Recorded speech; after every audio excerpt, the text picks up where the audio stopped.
مكملين مع بعض الاكزامبل بتاعنا وهنتكلم النهارده على الترانزاكشن رقم 3. قلنا ان في الاول الراجل حط فلوس استثمار في مشروع فادى الشركه 15000 دولار وبعد كده اشترى معده. المعده دي علشان تشتغل محتاج لها شويه احبار على شويه حاجات بقى عشان يعرف يشغلها وعلشان يستخدمها، فمحتاج حاجه اسمها سبلايز. طيب السبلايز دي حاجه من اتنين، احنا قلنا انا هدفع فلوس سبلايز، هو قال لك لا انا مش هدفع فلوس فيها، ده انا هشتريها على الحساب. هو في كده طالما انت فاتح مكان تشتغل فيه ممكن تروح تشتري حاجات من مورد وتقول له هدفع لك كمان اسبوعين كمان 3 اسابيع. المورد اصلا لما بيجي يبيع لك بيقول لك ايه، هدي لك اجل، لو انت عايز اجل خد اجل، بس طبعا لو انت بقى في ثقه ما بينك وما بينه. فقال لك ان هو هيشتري سبلايز يعني شويه احبار على شويه ورق يستخدمهم على شويه اقلام على شويه معدات مكتبيه علشان يعرف يشتغل بيهم. فقال لك السبلايز اللي اشتراها ديت هتكفيه لمده 2-3 قدام. فطالما في فتره اكتر من شهر فبالتالي احنا هنرميها اصل ولا مصروف السبلايز ديت؟ هنرميها اصل طالما هتقضيك فتره اكبر من شهر. ده المعيار بتاعنا. بس في ناس في الشغل في الواقع العملي بتقول لك ايه، لا يا عم لو هتكفيك لمده سنه فترميها مصروف، سنه واحده. اكتر من سنه ارميها اصل عشان ما تقعدش توجع قلبك. لكن لو انت عايز تشتغل صح لا هو شهر، عشان احنا بنقفل دفاترنا بنقول الشهر ده كسب كام او خسر كام، فالمصروف ده مكسب وخساره، فبالتالي احنا مش بنرمي مصروف. لو رمينا مصروف يخص السنه كامله هتيجي مثلا في شهر واحد هتلاقي مثلا المصروف ده الشهر ده خسران. ليه؟ لان انت رامي مصروف يخص سنه كامله في شهر واحد. لكن مجازا احنا بنعمل كده، مجازا في الشركات واحنا شغالين بنرمي مصروف يخص سنه في شهر، الا بقى لو كان المصروف كبير، يعني حاجه كده هتاثر فعلا بشكل جوهري جدا على الشهر ده. هتلاقي مثلا ظهر ايراد ناقص مصروف، الايراد ناقص مصروف ده يديك ربح الشهر.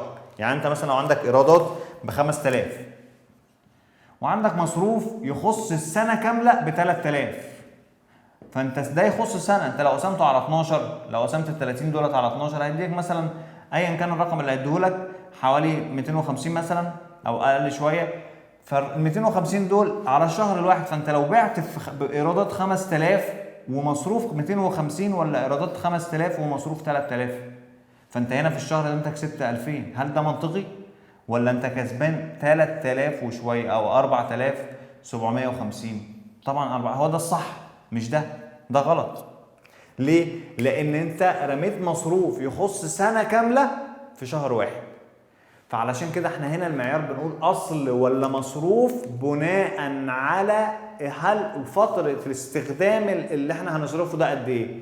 فقال لك ان هو اشترى السبلايز دي هيستخدمها لمده اكتر من شهر، هيستخدمها لمده 3-4 اشهر، several months.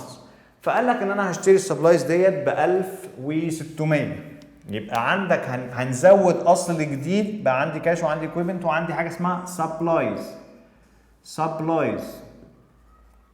فقال لك هنزود حاجه، يبقى الترانزاكشن رقم 3 هنزود سبلايز ب 1600.